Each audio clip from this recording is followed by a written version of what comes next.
Hello YouTube and welcome to another edition of the Gravestone Pros here in North Country Memorials. Today I'm going to be talking a little bit about cemetery lettering or engraving a stone on site. We're going to do a little of the prep work to figure out how we know what sizes to do and that kind of thing.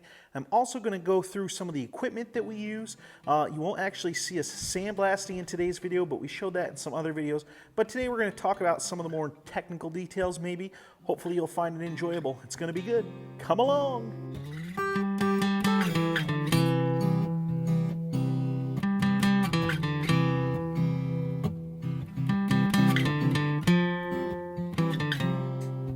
All right, so this is our sandblasting toolbox, and I'm just going to open it up and show you a few of the things that are always kept in the toolbox. First of all, been kind of wondering where that knife is. That's not supposed to be in there. This one, however, is the one that belongs in there. So always have to have a stencil knife. We really like these X-Acto knives. This one here that I said wasn't supposed to be in there, there's a little handmade handle I made on the lathe for that. Really like those little handled, wooden handled ones. They're really cool. Anyways, you need a nice knife. These blades are cheap, so you can replace them as you need them. So, knife. That is one thing you must have. We use glue or stencil filler, a rubber mallet for pounding after you have taken and put the stencil on. This helps everything stick down a little better. A ruler. A lot of times we have a center finding ruler that is very, very handy to have when lining stuff up and looking for stuff.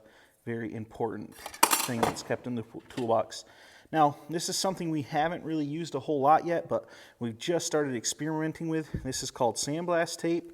You put this onto the stencil and then your stencil onto the stone, and that eliminates the use and the need for the stencil filler or the glue. The other thing that we keep in here is black shadow lithochromatic paint. Aerosol version. This is what we normally have around. It is quite handy when you need it. We don't like paint, but sometimes you're matching jobs and you need to have the paint. Another thing you have to have, of course, is a pencil. That is a must. So for some of the bigger equipment that is needed, this is a 35-pound Marco sandblaster. You see the little green one over here? That one is the same thing, but it is a Lindsay. Marco bought out Lindsay. We really like these blasters. They're high quality. They have replaceable parts. That is something that's needed. Now on here, I'm going to talk about nozzles. This is a carbide tip nozzle. We start at 3/16. There's different thoughts on sizes, but I like the carbide 3/16 nozzle. When it gets too big, I swap it out. Now, much cheaper nozzle. These are what we used to use. These are ceramic. You can get these, of course, at different sizes as well. A lot cheaper, but you will go through a lot of these in time. Where the other, you will not use near as many of those. For sandblast grit, we are using stuff that we have reclaimed out of the blast booth over here. So we use it for quite a while. As it starts to get broke down and more dusty and less useful, we take it on the road, and then we do not reclaim it when we're blasting on the road. So that is something that is a one-time use once we hit the road. Some people put out a tarp and will try to reclaim it. You need hose. We carry a hose reel, and we have extra hose. This is 3/4 inch. We switched away from 1/2 inch to 3/4 inch years ago. If you were strictly doing cemetery lettering, 1/2 inch is probably fine, but we're using bigger stuff often, so we like the 3/4 inch. People often ask, what do they need for a compressor? We have an Ingersoll Rand 185 diesel tow behind compressor. This is certainly overkill. You do not need something this big for that job, but it is what we have for the main shop and for on the road. Someday maybe we'll go back to something a little smaller. I've heard of guys using as low as 60 CFM, but I know when I talked to my supply company, they said the smallest CFM compressor they sell is a 70 CFM compressor. So I'd say right around that 70 mark is where you want to hit for on the road lettering. And of course, this is just tow behind, so we can take it anywhere we need to. Anyways, that is some of the normal equipment that we have. If we're not using the tape and we have to clean it, we use mineral spirits to clean the stone, and water and soap, and then water just to rinse it off. Little scrub brush, nylon, never metal. That is the way to do that. And you always want to be careful when you're working on stones of the flowers and stuff people have planted. They don't want that stuff destroyed while you're out doing your work for them. So that's some of the tools that we use. Hopefully that was helpful. All right, often when stones get put in the cemetery and somebody is still alive that is on the stone when they pass, the final date needs to be engraved, and that generally gets done out at the cemetery. So today I'm going to take you along with me, show you kind of some of the process of how we are doing final dates today.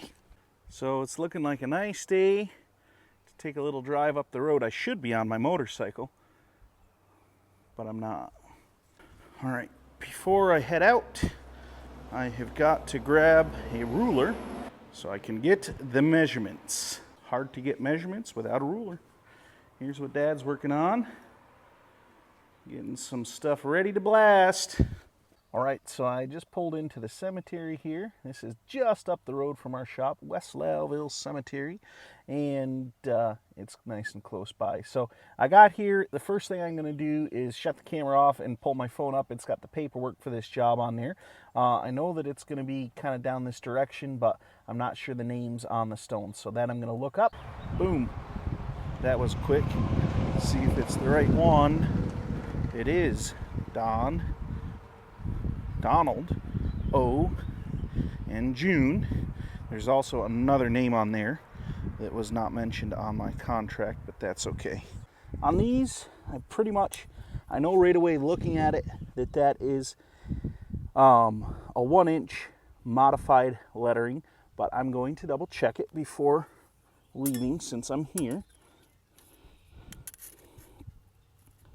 So, put my ruler on it. Yep, 1 inch, and I know the style just by looking.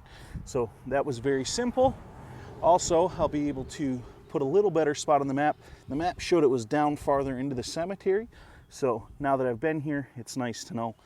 Used to be, we would bring the cutter and we would do it all right here today, but I have my brother doing all my final dates right now, and he's not as adept at checking them and doing the computer side of it. He could do it, but I just do that side. Then I know that I've double checked it and everything's correct, and I'm giving him the correct date to go out and to do.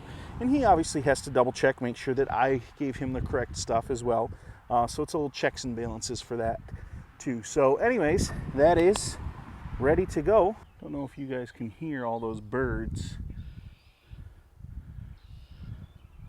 This time of year being in a cemetery is a beautiful thing. Now we are kind of close to the road, so we get a lot of that in this particular cemetery. But man, these big old maple trees, it's a beautiful day. It's a beautiful day. Some people may be creeped out by being in a cemetery, but I find them relaxing. Spent a lot of time as a kid in cemeteries playing while Dad was doing work, so they certainly do not bother me. So I find it nice. And on a nice day when the weather's beautiful like this, it's like 72 degrees, sitting under a shade tree listening to the birdies. I could do that all day long. Pull it up on the computer and put the information in, and boom, got it right there. Double check, make sure I got my right size. I do have my right size. Normally I would cut a bunch of these together, but this time I just have the one that I need to do. So I'm only gonna do one because that's just the way it is. I want to have them all done and ready. I just have to go up here and I adjust my cut depth, and that does change depending on the roll of stencil I'm using. It can change even through the roll. There's a little bit of differences, so sometimes I have to adjust that. And then I just hit cut and it'll cut it out. Now, I have a bunch of these here that I had cut the other day. So each one of these is a different job, and I wrote the name of the customer and the cemetery, and I kind of grouped them by cemetery so that they're sorted together and they're ready to go. Guys, we did it. We are over 2,000 subscribers. So I want to say thank you so much. And if you are enjoying this and you have not subscribed, please feel free to do so. Hit that little bell if you want YouTube to notify you every Friday when we upload a video. Thank you, guys. All right, so I got that last job cut that I needed, and here it is. Got the cemetery name on, and we've got the last name of the people that are on the stone on there. Then the rest of the paperwork, that is all on the iPad or on the computers. Okay, so I have the OneDrive app, which I have right here. So once I go in here and I click on this, so this is Beaches Bridge. I've got the customer's information there, and I pull up, and this tells me that this date is for Carol, September 20th, 2023. So then I'm going to come over to my stack of dates, September 20, 2023. And it happens to be on top. I did not plan that, just the way that it worked. So now I'm going to go back out and look and make sure that I have the right style lettering for the photos that I took and stuff, and it does match up. I will put the cemetery on here, which is Beaches Bridge.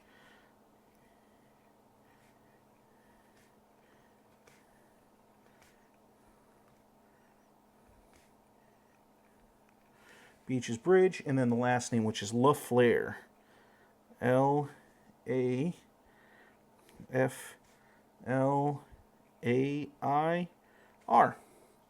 So this one is ready to go. And I'm just going to repeat the process. I'm going to go through my list here and then go through my list here and make sure that they're all labeled and ready to go. Then I will take and I will kind of group them into general directions in cemeteries. So all the cemeteries together, and then cemeteries that are in a certain location or around the same kind of towns and stuff, I'll put those together to kind of make certain runs. But that is up to my brother where he goes, when he goes. He's running his own truck, his own gas for that. So that's kind of up to him to decide kind of what route he wants to do, how much time he has in a particular day. Maybe he wants to run out further. Maybe he wants to stay closer. Maybe he wants to try and get a whole lot done in a day, and he's going to be out, and so he can do a big loop. It's sort of up to him how he arranges all that. But that is kind of how we organize doing our lettering. They come in starting in kind of the end of October. I tell people you'll have to wait. It'll be done before Memorial Day next year. Those are the people that end up having to wait the longest. I always feel a little bit bad, but it's generally how it goes. By October around here, it is generally, it's getting too cold. There's not very many nice days that you can get out and do them. Maybe some here and there, but normally sometime around there, I just tell people, hey, this is on to next year's work, because we already have enough other work that has to get done through the end of that year as it is. A few days, we'll get at them and get going on them and get them finished. Out we go with them. I got a little spot that I put them over here.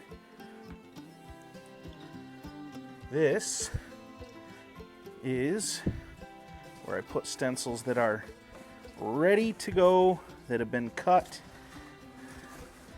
I like to lay them in flat.